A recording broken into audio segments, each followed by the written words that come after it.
When David and Guillaume got back in touch about making Detroit, I wasn't terribly surprised they decided to make it because the fan response was so intense. So it makes sense that they would choose to do that after the enthusiasm.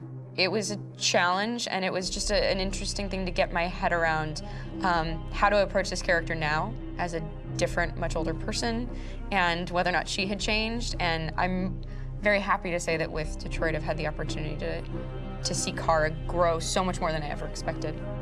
You do the housework, the washing, you cook the meals, and you take care of... God damn it, where the fuck's the rat gone now? Alice!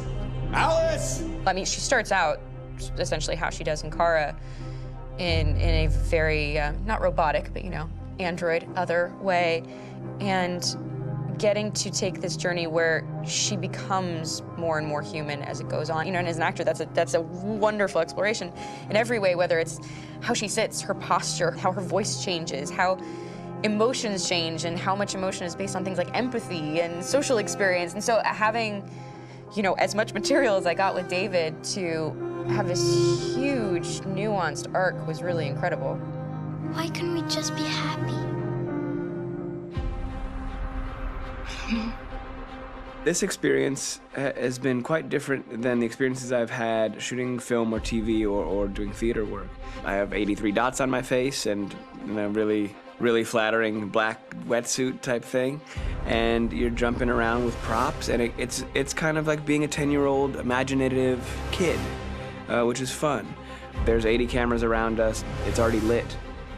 So we just shoot and shoot and shoot and shoot and shoot. There's no change of sets, there's no hair and makeup, there's no wardrobe, so we move really fast, and we'll go through about 35 pages in a day. Working in TV or film, we'll probably do 6 pages a day. It's kind of acting boot camp. It's like working out constantly. I mean, you're doing this thing, and then you got to do something that's completely other back to back to back. And so that kind of process of working is very challenging, but it's also very exciting because you just have to keep coming up with new ideas, and your head goes all over the place because you're trying to keep track of basically 4 different storylines for each different response. You shot that girl, for fuck's sake. It was a machine that looked like a girl. Yeah, I know what I should have done. I just told you I couldn't. All right, I'm sorry. The fact that David Cage, he's telling like many stories interwoven from beginning to end is super complicated and super impressive, and I have no idea how he keeps it all in his head. He's not just the writer or the director who's seeing this from the outside eye, he's also thinking about the player walking through this space. You know, only somebody who really, really loves not the work, but like these characters and these stories and cares about doing something meaningful would invest that much in it. And it's always inspiring to work with somebody who cares that much. My experience with motion capture is this one. And I found it sort of terrifying in a way, because they said the computer's going to build you. But then, as we got into it, I realized all the elements of it were still artistic. I just dipped into a really brilliant setup here. I've never seen anything like it. And this won't turn me into a product because I was playing a character.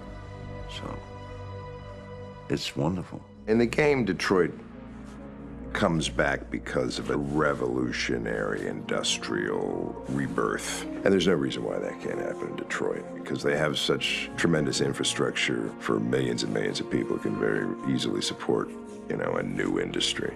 The city is really strong and resilient, but the city has also been through so much. You see the damage. But it takes that time of kind of rebuilding and reinvesting into the city that I think is happening slowly but surely. The potential of Detroit as a city is something that this game does a lot of justice to, because it would be easy to look at Detroit as some place that used to be, and that's not the case. This game provokes a lot of conversation and reflection on our potential near-future engagement with machines. That's what we are to them. There's merchandise on display in a shop window. I think that a group that feels marginalized, feels like they deserve and have earned access to themselves and the environment around them, and are trying to figure out a way to articulate how to get freedom. What was I designed to be? Their slave? Their toy? It plays with your comfort levels. You think that this is fine, you're comfortable with it, until something blurs the line and throws you off, and now Do I feel differently about whether this should be allowed? Should it be banned? Should it be encouraged? You're gonna ruin our lives, and for what? For a bunch of machines? They are not machines! They are alive! I'm alive! You're alive! They're nothing! There are lots of comparable comparisons to any type of persecution of religion, race, etc., dating way back. It can't just be a video game where you shoot 'em up or where people make these choices to do whatever. I think that's the whole point. You have the choice, and you can either choose to go in one direction with your character or another. And I think that's going to be very telling about the gamer. Very telling. I think there's going to be a really strong reaction to this game, which has such a strong perspective. I'm that much more proud of it now to get to be a part of it because it's important. In this game, you're actively building and designing the character through not just what kind of shield does he have or what color hair does she have, but like their temperament and the way they deal with problems. The different endings to this game are so radically different based off maybe seemingly insignificant choices in the moment, but like life, they all add up. And can't play life again, though. My name is Marcus. My name is Connor. My name is Kara. I am one of them. This is our story. I think who Kara is, or how I would describe Kara, depends entirely upon who's playing her, because you have the option to make her multiple different people depending on the choices she makes. But I think she does start out incredibly naive, incredibly innocent, and kind of hapless. I'm sure we used to be friends before I was reset. Maybe we can be friends again. She's a person who's characterized, I think, by empathy. She's a person who really, she just comes from her heart. You'll never leave me, right? Promise you'll never go. I promise. Kara! Are you okay? Are you hurt? Wait a minute. Leave her alone! Kara! Leave her alone! The really beautiful thing that I've had the gift to be able to do is to essentially build a person from the ground up, because that's what she's doing throughout the game. And with every experience she has and every person she meets, she's building, you know, first emotions and then the sense of judgment. And it's sort of an exploration of what it is to be a human. Don't worry. Luther and I will be right here.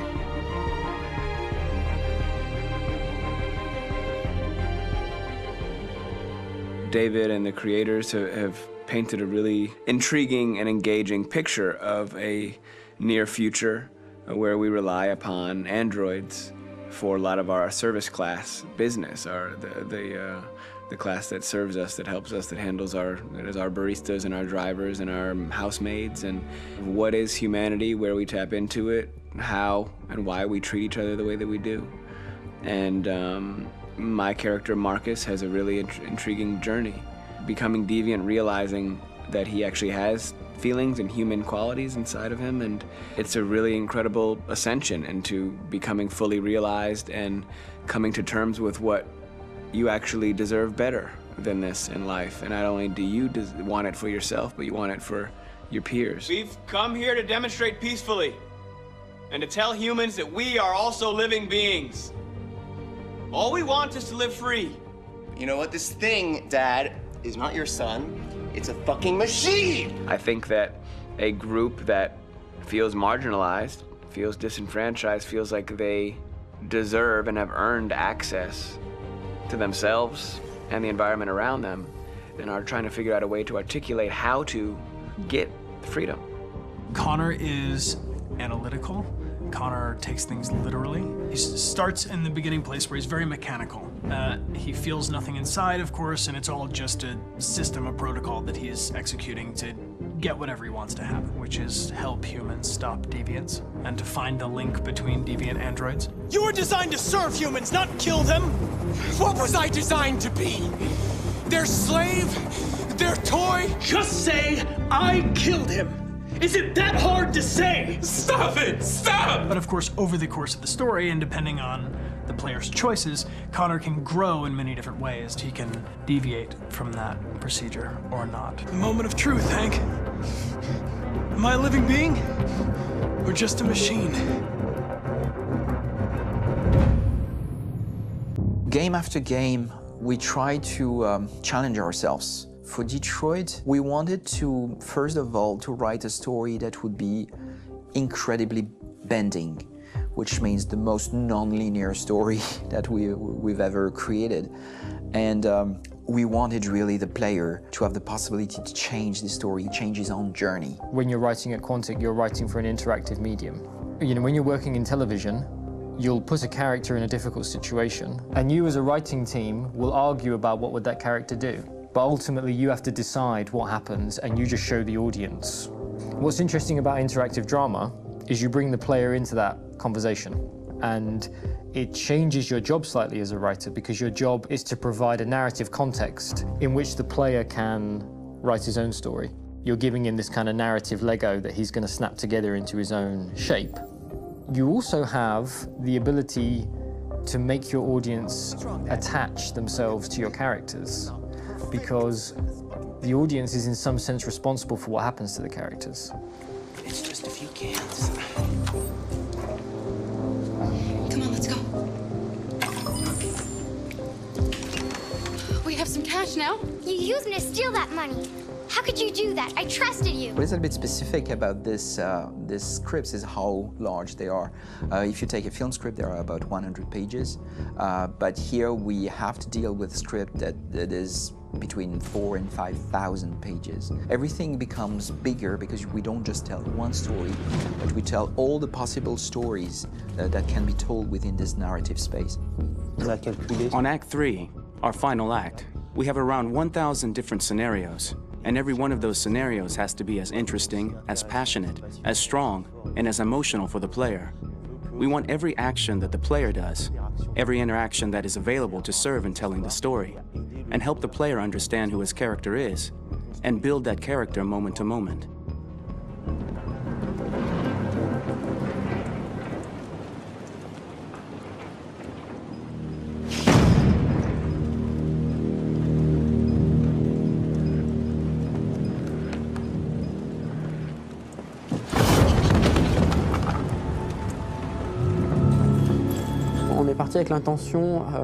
We started with the intention pretty early on that we would never lie to the player. So we implemented a visible tree structure in the game that players can consult during a scene or at the end of it, which shows exactly what they did and what they missed. There are games out there offering world exploration. We offer narrative exploration. You know, keeping control of such a wide and large story is a huge challenge. So same thing when you shoot with actors, because you will need to shoot many different versions of each dialogue, of each scene. For actors, it's a huge, huge challenge. Because of the style of the game, you have so many different ways that the character can go. Every decision, it's what I call kind of choose your own adventure. Like every decision that the player makes, it's going to open up 40 more pages of material and experience that ties in, which means as a performer, you have to try to continue to make things feel real that the player might not ever see, but also that in performance, it's not always connected to a previous act. It's grueling, it's hard work, but it's a great team, and I enjoy doing it. I was really frustrated, until I got to this point where I kind of was able to step outside of my own experience and even in a lot of ways my own process, and be able to step outside of that and, okay, this is something new, what do you need? How do I meet you there? How do I give you what you need and still feel like I'm doing what's right? And once I did that, then all of a sudden it got really fun. It was much freer, and having to approach it in a new way and think about the player and think about how it serves them and what I'm doing for them or what I'm letting them into. It's really, I think, helped me grow in general. Remember, there's nothing on the left, that's all, so it's probably all there. And then make her come first, close, but I think you would go first to check that it's safe. Okay, sure.